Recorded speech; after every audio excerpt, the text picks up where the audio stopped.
We continue my discussion of the actual times to fast.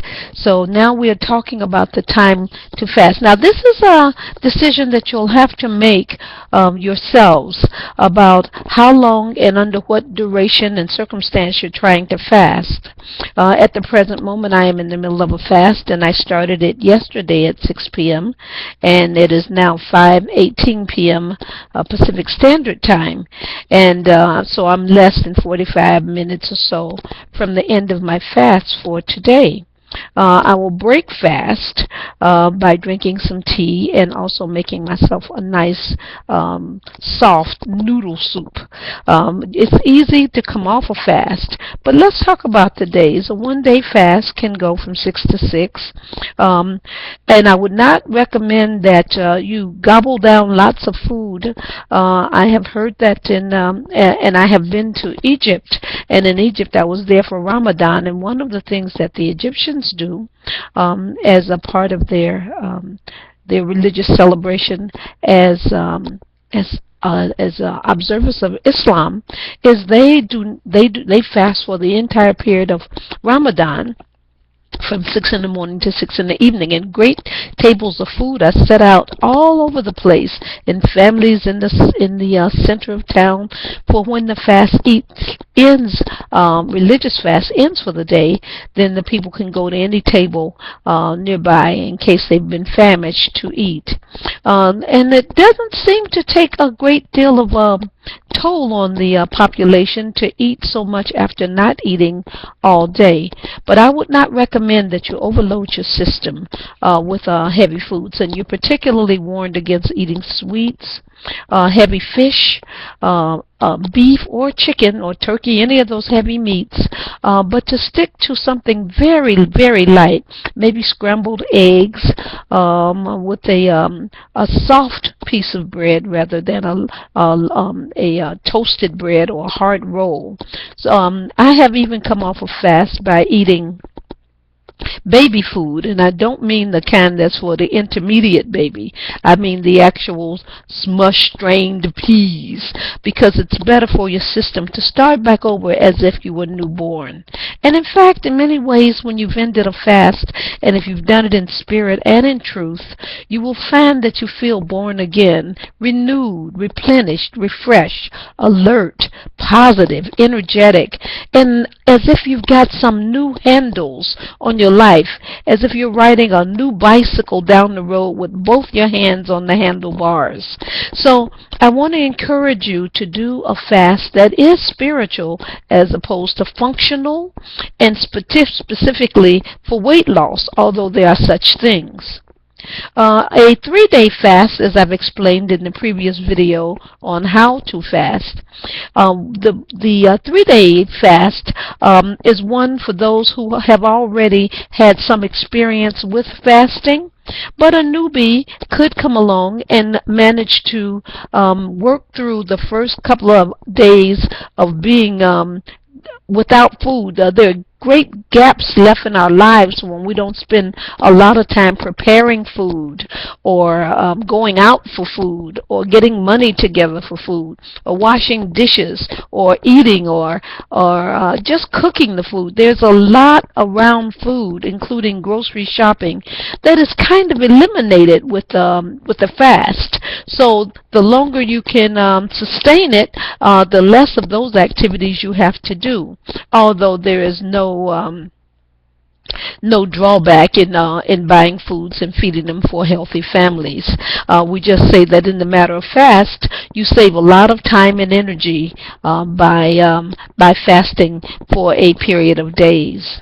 So a 3-day fast I would recommend for anybody who wants to actually get into the rhythm of not eating. To not eat for 24 hours is relatively easy, but I have found that over several months' time, it's as gradual a weight loss system as any other.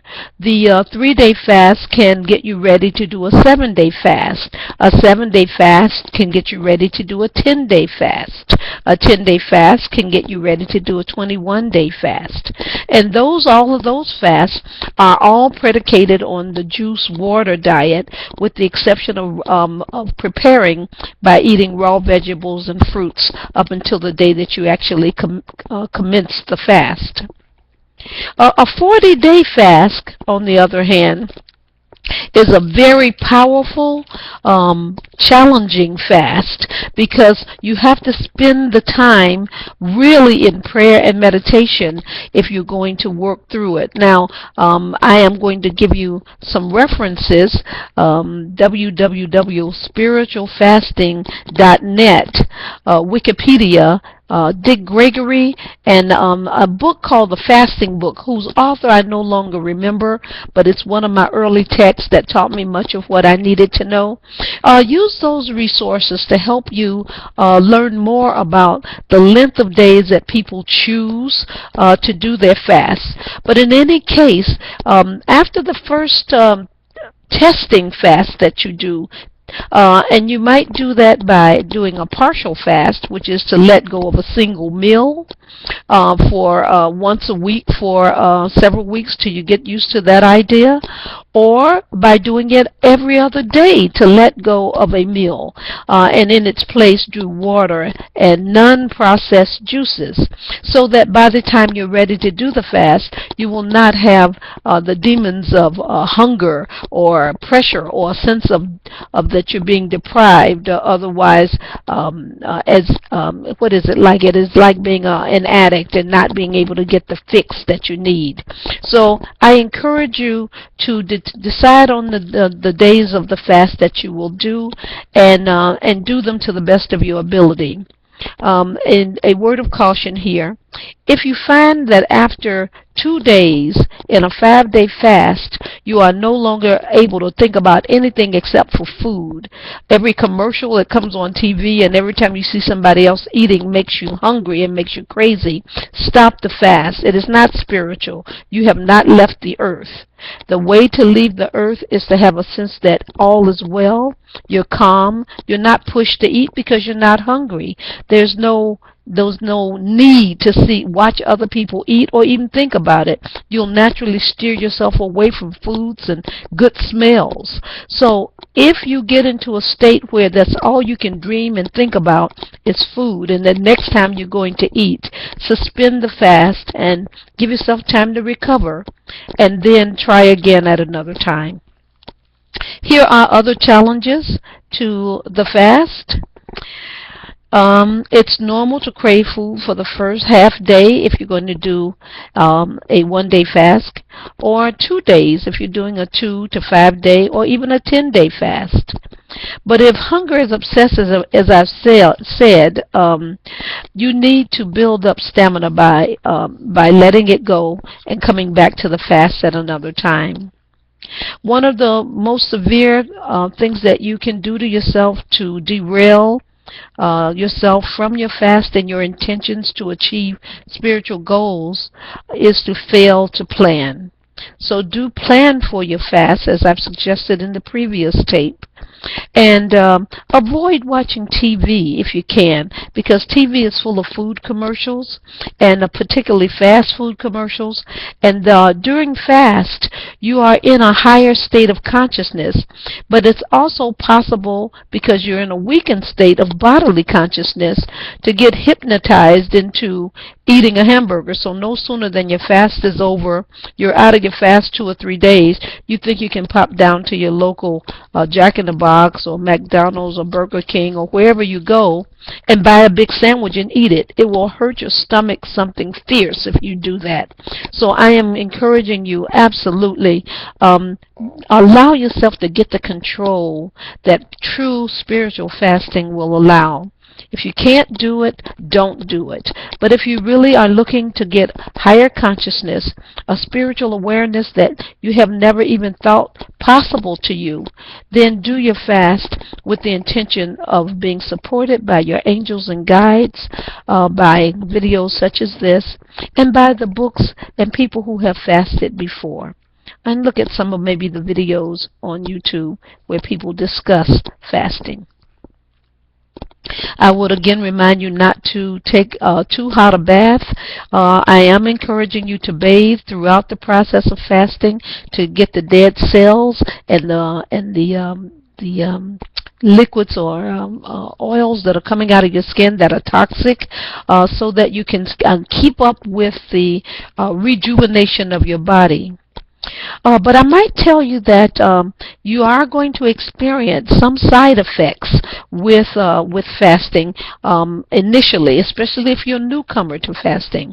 You may experience sleepiness and you may yawn a lot, so drink more water when the yawning starts. Make sure you get more water. It can be warm water with several drops of lemon and a tablespoon or two of honey, and that'll give you great satisfaction. It'll help purify you. You might experience moodiness or grumpiness, and if I were you, if I were trying to do a fast of this nature, I'd ask for spiritual strength by prayer. I'd sit and meditate until I felt calm again, and I'd stay away from people if you think you're going to be moody with them, because it will defeat your spiritual purpose to act out because you haven't eaten. But you will soon get used to the fact that you did not eat, and it'll be as natural as riding a bike or as natural as opening a door. It just simply won't be a phase for you. It'll fall right into place. Some people get nausea when they don't eat, so that is why it's important to drink your juices, drink your water, particularly 2 liters of water or more per day. The juices, I would recommend that you splice them with water, and also so as not to set up a dependency. You may have stomach ache, you may have gas, you may do some expelling of gas. There might be some stomach growling that you'll have to put up with, as well as you might even have rapid heartbeat. So those are natural to fasting initially. But if you get 2 or 3 days in and you get rapid heartbeat or you get a stomach ache and like that, then I would recommend that you desist from the fast.